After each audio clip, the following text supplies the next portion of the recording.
اللہم صلی علی محمد و آل محمد وعجل فرجہم اجمعین ان اللہ و ملائکتہ یصلون علی النبی یا ایھا الذین آمنوا صلوا علیہ وسلموا تسلیما اللہم صلی علی محمد و آل محمد وعجل فرجہم اجمعین حسین منی و انا من الحسین، حسین مجھ سے ہے اور میں حسین سے ہوں۔ حسین کے اس مشن کو مکمل کرنے کے لیے میری مولا حسین کو جناب فاطمہ کی پیاری بیٹی جناب زینب کی ضرورت تھی، کیونکہ جب جناب رسول خدا نے آخری وقت میں سوال کیا تھا کہ میری امت کو بخشوانے کے لیے کون ہوگا، تو میرے مولا حسین آگے بڑھے تھے، تو آپ نے نواسے کا ماتھا چوم کے کہا تھا کہ تیرے ساتھ مجھے کسی اور کی بھی ضرورت ہے، اور وہ ہے زینب کی چادر کی۔ تو میری بی بی زینب آگے بڑھی تھی اور نانا کی پیشانی کو چوم کے کہا تھا، نانا زینب اس مشن کو ضرور پورا کرے گی اگر تیرے دین کو میری چادر کی ضرورت ہے۔ اللہم صلی علی محمد و آل محمد وعجل فرجہم اجمعین۔ اور اسی طرح سے ایک اور ایسی ہستی کہ جس کو محسنہ، ہم یہ کہتے ہیں کہ میرے مولا امام سید سجاد اسے اپنی محسنہ کہتے ہیں، کہ جب منظر مدینے آئے اور آپ سے حال پوچھ رہے تھے تو آپ نے کہا کہ منظر، میں اپنی دادی فضہ کو نہیں بھول سکتا، وہ میری محسنہ ہیں، کیونکہ سارا وقت اس نے میری پھوپھی کا پردہ کیا، اور یہ پردہ غریبی تھا جب اس وقت کوئی ہم سے ہمارا حال نہیں پوچھتا تھا۔ یہ میری اماں فضہ ہی تھیں، یہ میری دادی فضہ ہی تھیں جو پریشان ہوتی تھیں، اور اتنی پریشان ہوتی تھیں کہ جب انہیں تھوڑا سا بھی پانی ملتا تھا تو وہ پانی خود نہیں پیتی تھی، بلکہ کبھی جناب سکینہ کے پاس لے کے آ جاتی تھی اور پیار سے ہاتھ پھیر کے کہتی تھی، سکینہ تو پانی پی لے۔ کبھی جناب باقر کے پاس آ جاتی تھی، باقر بیٹا یہ پانی پی لے، اور خود پیاسی رہ جاتی تھی۔ ظالم پانی ہی بہت کم دیتا تھا۔ اور آپ کہتے ہیں کہ میں جب کبھی سفر میں ہم آ رہے ہوتے تھے اور شمر نے اور عمر سعد نے اور زجر بن قیس نے جب ہم پہ زیادہ ظلم ڈھانا ہوتا تھا تو کہتا تھا کہ ہمارے اونٹ تھک گئے ہیں، اب تم لوگ اونٹوں سے نیچے اتر جاؤ، اور جہاں ریت گرم ہوتی تھی اور خاردار جھاڑیاں اور کنکر پتھر ہوتے تھے تو کہتا تھا کہ ہماری سواریاں تھک گئی ہیں، تم اونٹوں سے نیچے اتر جاؤ۔ پھر ہم سب کو اونٹوں سے نیچے اتار لیتے تھے اور ہم ننگے پیر ہوتے تھے۔ ہمارے پاس کوئی پاپوش، کوئی جوتے نہیں تھے، اس لیے کہ ہمارا سارا سامان خیموں میں جل گیا تھا، اور ہمیں کہتے تھے کہ پیدل چلو، اور کبھی کبھی کہتے تھے کہ دوڑو۔ میرا بھاری توق ہوتا تھا اور میرے یہ بھاری ہتکڑیاں بیڑیاں ہوتی تھیں، مجھ سے چلنا بھی مشکل تھا، مجھے بخار ہوتا تھا، گرم ریت ہوتی تھی، پیروں میں آبلے پڑ جاتے تھے، پیروں میں کانٹے ٹوٹ جاتے تھے، اور میں کچھ نہیں کر سکتا تھا۔ لیکن جب کبھی قافلہ رکتا تھا تو جناب فضہ اور میری چھوٹی بہن سکینہ میرے پاس آ جاتی تھی اور کہتی تھی کہ سجاد اپنے پاؤں تو پھیلا دے میرے لال، اور جناب فضہ کے خود بھی پیروں میں کانٹے ہوتے تھے، اور پھر خود اور آپ جانتے ہیں کہ پیروں سے کانٹے تو ہاتھوں سے نکالے جاتے ہیں، لیکن ہاتھ تو پس گردن بندھے ہوتے تھے۔ تو جناب فضا اپنے منہ سے اپنے منہ کو میرے پیروں سے لگاتی تھی اور پھر اپنے دانتوں سے کھینچ کھینچ کے بندھے ہوئے ہاتھوں سے روتی جاتی تھی اور کانٹے نکالتی جاتی تھی اور کہتی جاتی تھی، سجاد تیری دادی فضا بڑی مجبور ہے، میں تجھے اس حال میں دیکھ رہی ہوں میرے لال۔ میری وہ محسنہ دادی ہے کہ جو ہر بازار میں کربلا سے شام تک ہر دربار میں میری پھوپھی زینب کے سامنے کھڑی رہی، برقع بن کے کھڑی رہتی تھی، کبھی میری پھوپھی کے سامنے سے نہیں ہٹتی تھی۔ کیوں؟ اس لیے، اور بار بار یہ کہتی تھی، زینب میں نے تیرے نانا محمد سے اس دن کے لیے تو زندگی مانگی تھی کہ جب تیرا نانا آخری وقت میں دنیا سے جا رہا تھا تو کہا تھا فضا میرے پاس آ۔ میں نے اپنی چادر سنبھالی اور جناب رسول خدا کے پاس گئی، میرے سر پہ ہاتھ رکھا اور کہا، فضا تو نے مجھ سے ساری زندگی کچھ نہیں مانگا، آج مانگ، تو کیا مانگتی ہے؟ تو میں نے کہا تھا، یا رسول خدا، جب بھی مولا علی اور بی بی فاطمہ بیٹھتے ہیں میں گھر کا کام کر رہی ہوتی ہوں، لیکن آواز تو کانوں میں جاتی ہے، تو دونوں بیٹھ کے باتیں کر رہے ہوتے ہیں اور کہہ رہے ہوتے ہیں کہ کربلا میں کیا ہماری اولاد کے ساتھ ہوگا، تو یا رسول خدا مجھے اتنی لمبی عمر دے دے کہ میں کربلا میں ان کے ساتھ ہوں، میں شام کے بازار میں زینب و کلثوم کا پردہ بن جاؤں، میرے ہاتھ پاؤں میں اتنی طاقت دینا کہ میں ان کی پردہ بن کے کھڑی رہوں۔ اور بس ایک اور دعا ہے کہ کوئی ایسا وقت آئے تو مجھے ایک میری دعا کی اجازت دے دے جو میری پوری ہو جائے۔ وہ بی بی فضا سارا وقت اپنی بی بی زینب کا پردہ بنی رہی، اور جب چلتے چلتے شام کے بازار میں آئی تو شام کے بازار میں جو طبلے بج رہے تھے، جو ڈھول بج رہے تھے، جو شرابی تھے، جو عورتیں رقص کر رہی تھیں، یہ منظر دیکھ کے بی بی فضا بہت پریشان ہو رہی تھی، اور جب عورتوں نے اوپر سے پتھر پھینکنے شروع کیے تو بی بی فضا کا بس نہیں چلتا تھا کہ سجاد کو بچاؤں، کہ سکینہ کو بچاؤں، کہ زینب کو بچاؤں، لیکن بی بی مجبور تھی۔ اور سارا دن شام کی کون سی ایسی گلی تھی جن سے ان سیدزادیوں کو ننگے سر نہیں پھرایا گیا؟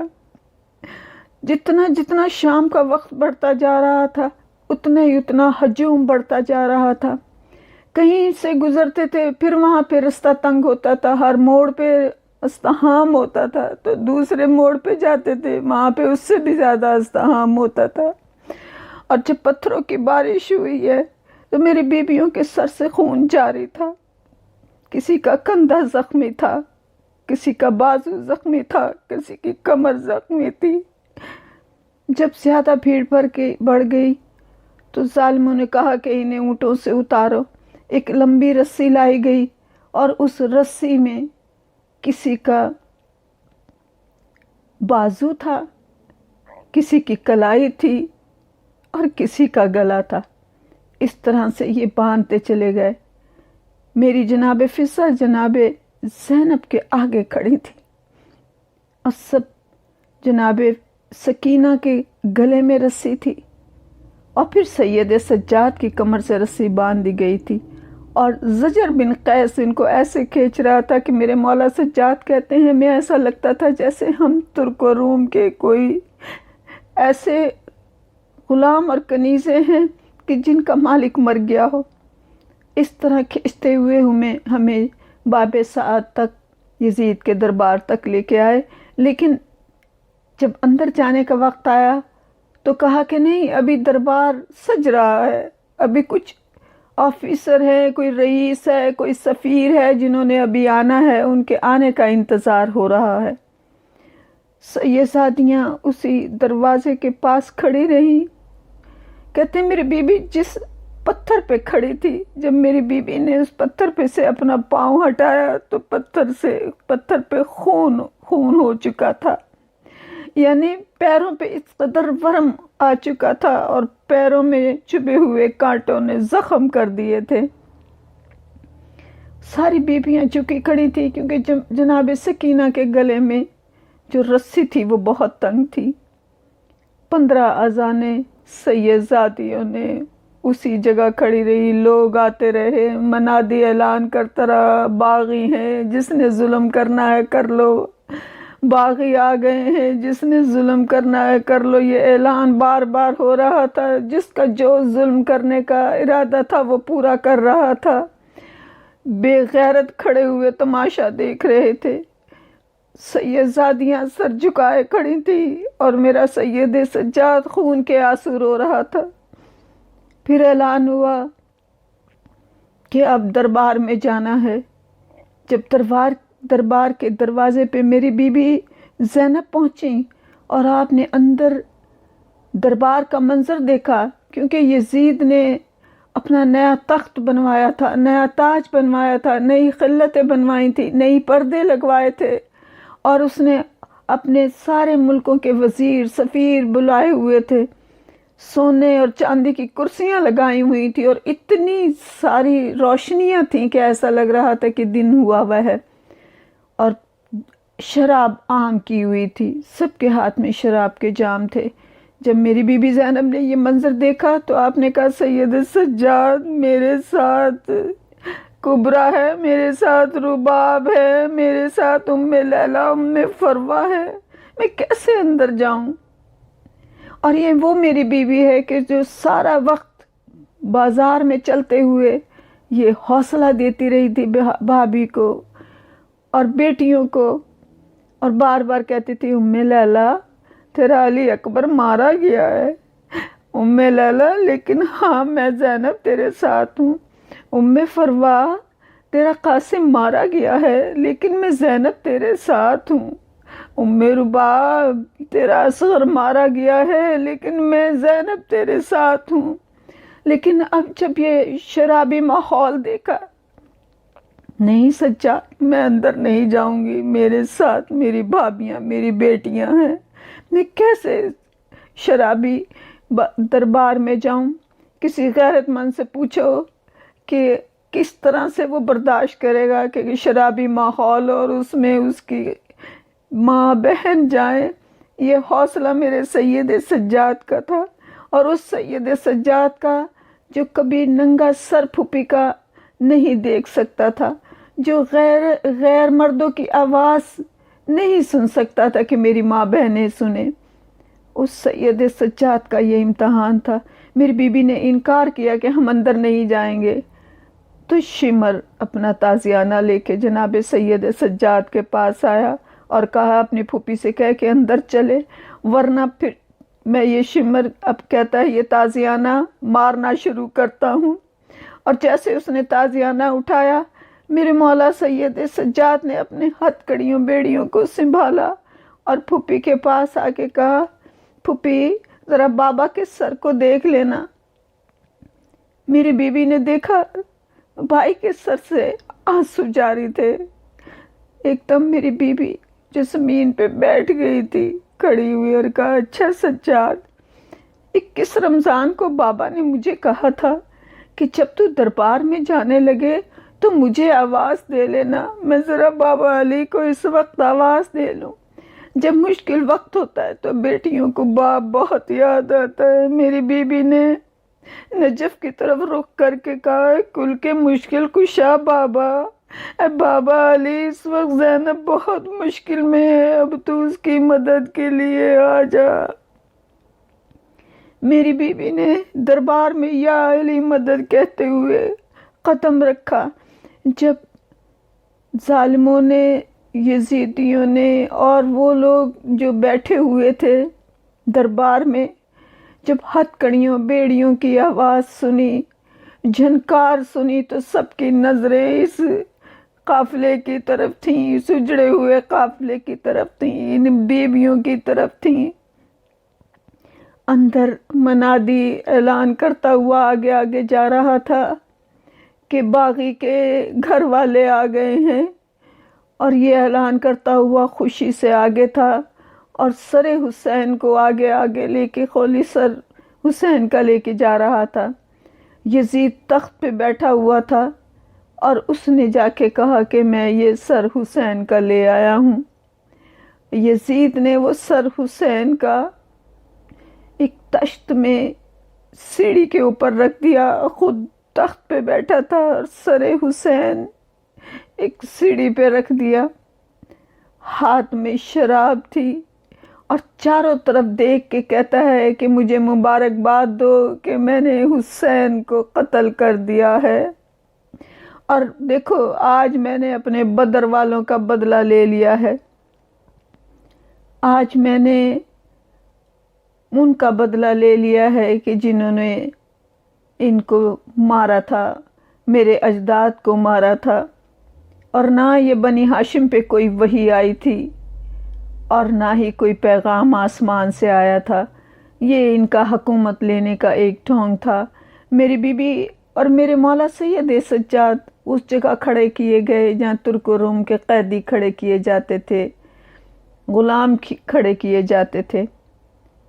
میری بیویاں ایک دوسرے کے پیچھے چھپ رہی تھیں۔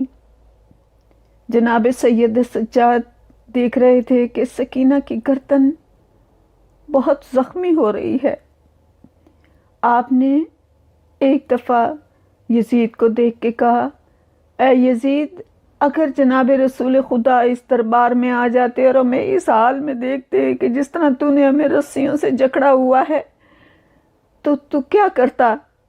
یزید نے کہا، ان کی رسیاں کھول دو۔ جب ایک شخص نزدیک آیا تو آپ نے کہا کہ نہیں، بیویوں کی رسیاں میں خود کھولوں گا۔ جناب سید سجاد کھولنا چاہتے تھے لیکن اتنی مضبوطی سے گٹھائیں باندھی ہوئی تھیں کہ کھل نہیں رہی تھی۔ جناب فضہ کو ہاتھ کھولے، میری بی بی فضہ نے سب کے ہاتھ کھولے، لیکن آپ بالکل جناب زینب کے سامنے کھڑی تھی، اور وہ جناب فضہ پردہ بن کے کھڑی تھی، اور ساری بیبیوں نے بی بی زینب کو گھیرا ہوا تھا۔ یزید نے شمر سے کہا کہ مجھے بتاؤ ان بیبیوں کے کیا نام ہیں۔ شمر نے نام بتانے شروع کیے۔ ہر بیوی دوسری بیوی کے پیچھے اسے چھپ رہی تھی، سب لوگوں کی نظریں ان بیبیوں پہ تھیں۔ میرے سید سجاد کی آنکھوں سے خون جاری تھا، وہ غیرت مند سجاد جو کبھی بیبیوں کا نام زبان پہ کسی کے نہیں آنے دیتا تھا، وہ بیبیاں جو ماں کی قبر میں بھی رات کے اندھیرے میں جایا کرتی تھی، جب سارے مدینہ میں خاموشی ہو جاتی تھی، وہ اس وقت ایسے مجمع میں، ایسے دربار میں کھڑی تھی، ایسے نجس لوگوں کے ماحول میں کھڑی تھی۔ جب سب بیبیوں کا نام پوچھنے لگا، جناب زینب کا نام پوچھا، ہاذا ہی متکبرہ، یہ عورت کون ہے؟ جناب فضہ سامنے کھڑی تھی، آپ سامنے سے نہیں ہٹیں۔ کہا سامنے سے ہٹ، میں علی کی بیٹی سے بات کرنا چاہتا ہوں۔ جناب فضہ نہیں ہٹیں اور کہا کہ میں سامنے سے نہیں ہٹوں گی۔ تو اس وقت یزید نے کہا کہ اس کو ہٹا یہاں سے۔ ایک شخص اپنا تازیانہ لے کر آیا اور اس نے فضہ سے کہا کہ سامنے سے ہٹ۔ جناب فضہ نے کہا کہ میں سامنے سے نہیں ہٹوں گی۔ اس نے نہ جانے کیسا وار کیا جناب فضہ کے سر کے اوپر کہ آپ کے سر سے ایک دم خون جاری ہو گیا۔ جناب زینب تڑپ گئیں اور کہا اماں فضہ ہٹ جا۔ جناب فضہ رو کے کہتی ہیں کیسے ہٹوں تیرے سامنے سے، میں نے تیری ماں سے وعدہ کیا ہے، جب تو مجھے ماں کہتی ہے تو ماں کا فرض ہے کہ تیری حفاظت بھی کرے، تیرے پردے کا میں کچھ اور نہیں کر سکتی زینب، تو مجھے سامنے کھڑا رہنے دے۔ شمر کہتا ہے اس عورت کو سامنے سے ہٹا، تو شمر کے کہنے سے بھی بی بی نہیں ہٹی۔ یزید کہتا ہے اس عورت کو کہے کہ ہٹ جائے یہاں سے، شمر کہتا ہے کہ تو جانتا ہے اس عورت پہ ہم نے کتنے ظلم کیے ہیں، جتنے ظلم ہم نے سب پہ کیے اس سے زیادہ ظلم ہم نے اس پہ کیے ہیں، لیکن یہ کبھی اس بیوی کے سامنے سے نہیں ہٹی۔ اس نے اپنے چہرے کو بالوں سے ہٹایا ہوا ہے، ہم نے اس کے سر پہ وار کیا ہے، اس کے ہاتھوں پہ وار کیا ہے، اس کے پیروں پہ وار کیا ہے، اس کی پنڈلیوں پہ وار کیا ہے، اس کی کمر پہ وار کیا ہے، لیکن اس نے کبھی زینب کے سامنے سے، علی کی بیٹی کے سامنے سے نہیں ہٹی ہے۔ اس کا جسم زخمی ہے لیکن یہ کبھی نہیں ہٹی۔ تو شمر کی یہ بات سن کے یزید کہتا ہے ہٹاؤ اس کے ساتھ زبردستی کرو۔ جب بی بی نے یہ بات سنی تو بی بی فضہ نے ایک دم ان حبشیوں کی طرف دیکھا جو یزید کے پیچھے ننگی تلواریں لیے کھڑے تھے۔ جناب فضہ نے ان کی طرف دیکھ کے کہا کوئی تم میں سے غیرت مند ہے کہ جو میری مدد کرے؟ اے حبشیوں تم میں سے کوئی غیرت مند ہے؟ وہ حبشی ایک دم حیران ہو کے کہتے ہیں کہ اس بڑے دربار میں تو نے ہمیں کیوں پکارا ہے؟ اس نے کہا میں بھی حبشہ کی رہنے والی ہوں، تم میں سے کوئی ہے جو مجھ بے کس مجھ مجبور کی مدد کرے گا؟ اس لیے کہ میری مدد کرنے والا تو ہتکڑیوں بیڑیوں میں کھڑا ہے، تو کوئی ہے تم میں سے جو میری مدد کرے گا؟ جب یہ بات سنی تو ایک بوڑھا حبشی نزدیک آیا اور نزدیک آ کے کہا کہ تو کیسے کہتی ہے کہ تو حبشہ کی ہے؟ اس نے کہا تمہارے ملک کی کوئی بادشاہ تھا؟ اس نے کہا بادشاہ مر گیا ہے۔ تو اس کی کوئی اولاد تھی؟ جناب فضہ نے پوچھا کہاں اس کی اولاد تھی؟ کہا اس کی بیٹی تھی، لیکن وہ بھی سادات کی خدمت کے لیے چلی گئی اور تخت پہ اپنے جوتا رکھ کر چلی گئی۔ آج بھی ہم اس کے جوتے کی بھی عزت کرتے ہیں۔ جناب فضہ رو کے کہتی ہیں اس بیٹی کا نام میمونہ تھا۔ ایک دم وہ بوڑھا حبشی کہتا ہے کہ تو عورت ذات ہے اس لیے میں تیری عزت کرنا ہوں، ورنہ اگر کوئی اور ہوتا تو کس کی مجال تھی کہ اس نجس ماحول میں ہماری شہزادی کا نام لیتا۔ جناب فضہ رو کے کہتی ہیں وہ شہزادی میں ہی ہوں، میرا نام ہی میمونہ ہے اور میں اس دربار میں کھڑی ہوں۔ وہ بوڑھا حبشی کہتا ہے اچھا ہوا تو اس دربار میں آ گئی، اس لیے کہ اس دربار میں اگر تو نے سادات کی خدمت چھوڑی ہے تو اس دربار میں آ گئی۔ کہتی نہیں میں نے سادات کی خدمت نہیں چھوڑی، میرے ساتھ سید زادیاں ہیں۔ بوڑھا حبشی جناب فضہ کو اس حال میں دیکھ کے کہتا ہے کہ تیرے سر سے خون جاری ہے، تیرے کپڑے پھٹے ہوئے ہیں، بالوں میں مٹی ہے، ایسا لگتا ہے جیسے تو نہ جانے کتنی مصیبتوں سے گزر کے آئی ہے۔ تو نے سادات کی نوکری چھوڑ دی ہے، اس وجہ سے تو اس حالات میں ہے۔ جناب فضہ ایک دم رو کے کہتی ہیں کہ نہیں میں نے سادات کی نوکری نہیں چھوڑی، لیکن تم میرے پیچھے نظر نہ ڈالنا کیونکہ سید زادیاں میری کمر کے پیچھے کھڑی ہیں۔ جب اس بوڑھے حبشی نے یہ بات سنی تو ایک دم تلوار نکال کے اس نے تمام حبشیوں سے کہا کہ یہ ہماری شہزادی میمونہ ہے، اور دوڑ کے سارے حبشی یزید کے پاس گئے اور جا کے کہنے لگے اے یزید یہ کوئی تیرے رسول کی بیٹی نہیں ہے، یہ ہمارے بادشاہ کی بیٹی ہے اور تو اسے اس طرح سے دربار میں کھڑا کیے ہوئے ہے۔ جب یہ بات یزید نے سنی تو وہ ایک دم ڈر گیا اور کہنے لگا کہ میں تمہاری بات جانتا ہوں لیکن مجھے نہیں معلوم تھا کہ یہ تمہاری سید زادی ہے۔ میری بی بی زینب نے جب یہ حال دیکھا تو ایک دم مدینے کی طرف رخ کر کے کہا کہ نانا آج فضہ اماں کے تو مددگار آ گئے، لیکن نانا تیری زینب کتنی مجبور ہے کہ آج تیرے امتیوں نے تیری زینب کے سر سے چادر بھی چھین لی اور اسے بازار بازار، اسے شہر شہر، اسے گلی گلی بے مکنا و چادر پھراتے ہیں۔ الا لعنت اللہ علی القوم الظالمین۔ بار اللہ اس ذکر کے صدقے سے ہمارے گناہ کبیرہ و صغیرہ کو معاف کر دے۔ اے اللہ، یا جناب فاطمہ، یا امام زمانہ، یا پنجتن پاک ہمارے اس پرسے کو قبول کریں۔ محمد و آل محمد کے صدقے میں جو مومن اور مومنات اس دنیا سے چلے گئے ہیں ان کو بخش دے۔ اے میرے مولا، اس ذکر کے صدقے جو بے اولاد ہیں انہیں اولاد عطا کر۔